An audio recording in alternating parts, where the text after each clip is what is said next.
Perjalanan panjang Arak Bali kini memasuki babak bersejarah. Gubernur Bali Wayan Koster secara resmi membuka peringatan Hari Arak Bali ke-6 tahun 2026 yang digelar di The Westin Resort, Nusa Dua, Badung, Kamis, 29 Januari. Peringatan ini menjadi penegasan bahwa Arak Bali telah bertransformasi dari produk tradisional yang sempat distigmakan dan terbelenggu aturan hukum, menjadi simbol kebangkitan ekonomi berbasis budaya. Tanggal 29 Januari ditetapkan sebagai Hari Arak Bali melalui surat keputusan Gubernur Bali, sebagai penanda lahirnya Peraturan Gubernur Bali Nomor 1 Tahun 2020 tentang tata kelola minuman fermentasi dan destilasi khas Bali. Dalam sambutannya, Gubernur Wayan Koster mengenang awal perjuangan melindungi Arak Bali, yang bermula dari aspirasi para perajin dan pelaku UMKM agar produk warisan leluhur ini memperoleh kepastian hukum. Perjuangan tersebut membuahkan hasil dengan terbitnya Peraturan Presiden Nomor 10 Tahun 2021, yang secara resmi menetapkan Arak Bali sebagai usaha sah dan terbuka untuk dikembangkan hingga skala industri. Langsunglah saya berdialog. Pak, yang dulu Bapak sampaikan tadi itu apa? Ini Pak, kami ini produsen arak, kami dikejar-kejar polisi, kami ditangkap, dan kami harus bayar supaya tidak ditahan. Oh, kalau itu saya perjuangkan.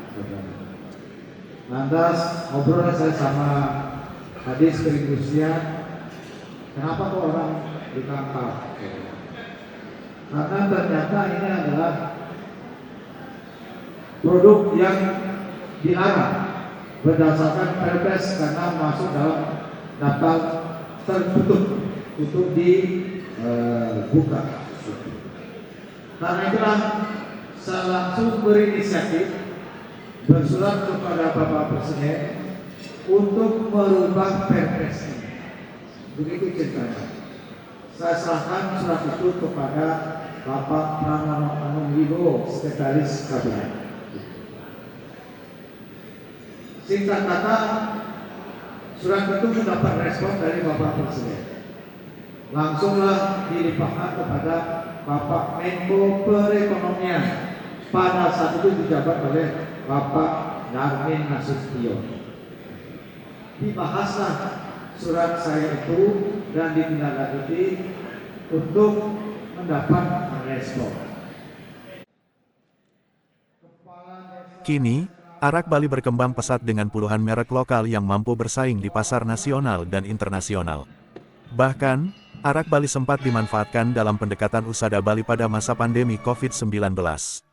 Pada kesempatan ini, dilakukan penyerahan izin produksi Arak Bali dari Kementerian Perindustrian Republik Indonesia kepada pemerintah Provinsi Bali, sebagai langkah pengelolaan profesional melalui koperasi produksi yang melibatkan ribuan petani dan perajin. Gubernur Koster menegaskan, Hari Arak Bali bukan ajang mabuk-mabukan, melainkan momentum mendukung produk lokal dengan konsumsi yang bertanggung jawab. Saya adalah pengajaran untuk menggunakan produk lokal, tapi kalau yang mabuk berarti minumnya berlebihan. Nah itu tidak boleh, itu yang tidak dianjurkan. Jadi minumlah apa yang dilakukan di seluruh kita dengan takaran yang benar, supaya badan kita sehat. Jadi minum untuk kesehatan, bukan untuk mabuk. Bahkan arak tidak saja untuk minum, tapi juga untuk upacara. Ini skala dan skala manfaatnya. Ia pun mengajak seluruh pihak mendoakan agar Arak Bali terus maju dan menjadi kebanggaan Bali, Indonesia, hingga dunia internasional. 2, 3, 1. Ya,